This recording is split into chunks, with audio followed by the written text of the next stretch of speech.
கிருணை பழம் கட் பண்ணி எடுத்துக்கலாமா? நாம் இப்போ வெயிலுக்கு வந்துட்டு கிருணை பழம் குளிர்ச்சியானதை எடுத்துக்கிட்டால் ரொம்ப நல்லது. இதை வந்து ஜூஸாகவும் சாப்பிட்லாம், அப்படியேவும் கட் பண்ணி சாப்பிட்லாங்க. நாங்கள் அப்போல்லாம் வந்துட்டு இதை கட் பண்ணி சக்கரை தொட்டு சாப்பிடுவோம்.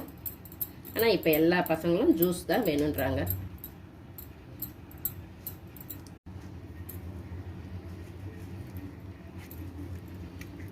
வீடியோ பார்த்துக்கிட்டே லக்ஷ்மி சமையலுக்கு சப்ஸ்கிரைப் பண்ணிக்கோங்க.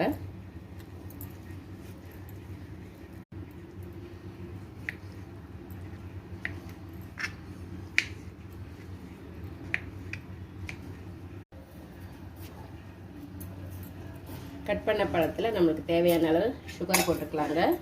இதில் ஏற்கனவே கொஞ்சம் ஸ்வீட்டாக இருக்கும், அதனால் நம்ம கொஞ்சமாகவே போட்டுக்கலாம். இதில் ஐஸ் கட்டி போட்டு நம்ம அப்படியே சாப்பிட்லாம்.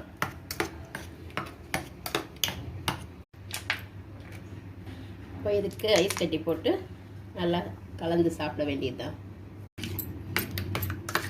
உங்களுக்கு வேணும்னாலும் மிக்சியில் அடித்து கூட சாப்பிட்லாம். இதை அப்படியே சாப்பிட்டா ரொம்ப டேஸ்ட்டாக இருக்குங்க.